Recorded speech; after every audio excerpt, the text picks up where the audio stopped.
Good evening and thank you for joining us. And Carly, pretty amazing turnout at the Civic Center last night. Over 1,200 people there. Unfortunately, the Bobcats came up a little bit short and now they're really up against it. Yeah, they're up against the wall again, but you know what? It's almost like this team likes coming from behind, so maybe that will be the case again tonight. But the bottom line is that the support for this team, it was very, very encouraging to see tonight. And with the situation being what it is tonight, we certainly hope that that is at least matched and hopefully better this evening. Yeah, let's see if we can get a sellout in there tonight. And Gerard, what can people expect as they head to the Civic Center this evening?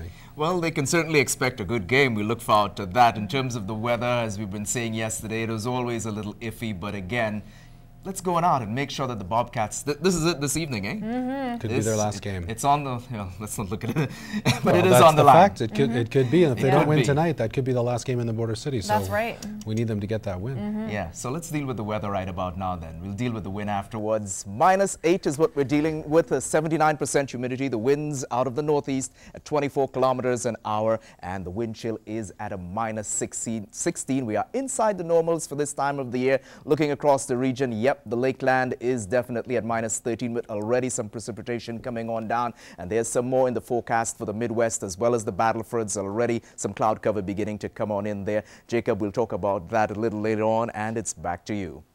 RCMP have found the body of a man who was reported missing from the Frog Lake First Nation.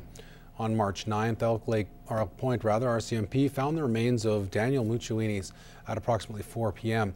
He was reported missing on February 27th when he didn't come home from a friend's house. The cause of death has not been determined, but foul play is not suspected.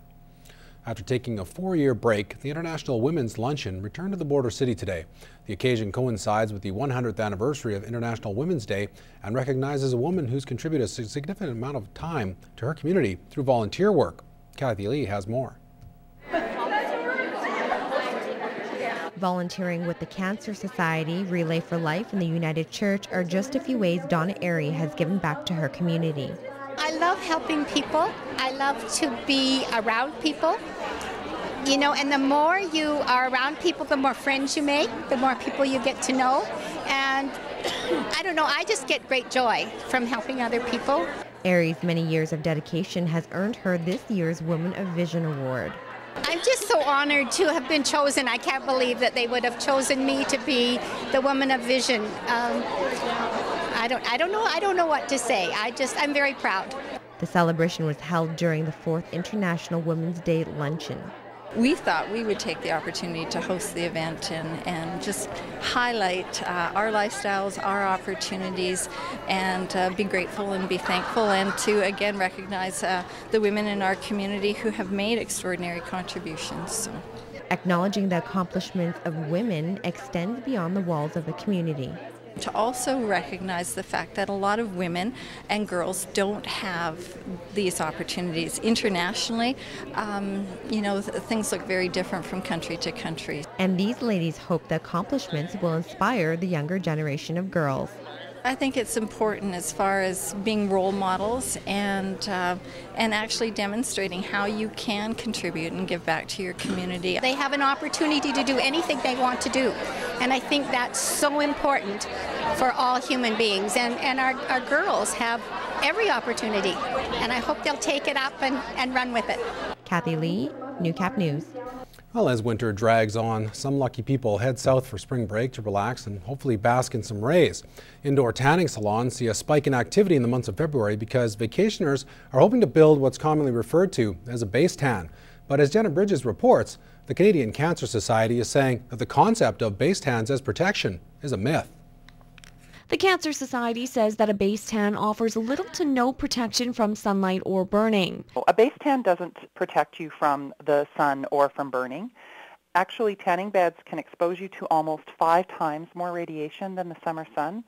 So getting a tan from a tanning bed doesn't protect you from the sun. The owners at Radiance Salon and Tanning think despite some of the health risks, there are still some added benefits to indoor tanning. By tanning beforehand, it allows you to put on your sunscreen and protect your skin a little bit more and feel comfortable doing it. Many people head indoors to a tanning bed such as this before heading to a tropical destination to build up a tan. But the Canadian Cancer Society argues that that does not protect against damaging UV rays. Because there is no way to get a safe tan, any amount of exposure to UV rays can be harmful and cause skin damage at a DNA level, which increases your cancer risk. So if you see a tan, you are looking at damaged skin. I do think that people are burning because they're not using the proper sunscreen that they definitely should be. We even recommend using a lotion in the beds, even when you're just in the bed, because it is so important to protect your skin from UV light. Recent stats show that any use of indoor tanning equipment before the age of 35 increases a person's chance of getting melanoma, which is the deadliest form of skin cancer, by 75%. We used to think of that it might cause cancer, and we know now that it causes cancer, and indoor tanning is not safe. We like to suggest you use a minimum 30 SPF because you need that strength because it's a different type of sun than what we have here. So if you're headed south or just in the sun in general, it's important to slather on the sunscreen regardless of how many hours you've banked in an indoor tanning bed. Jenna Bridges, Newcap News. Well, the farmers market is a Thursday staple in Lloydminster, but vendors could be looking at responding to the global trend to higher food costs. We'll have that story after the break.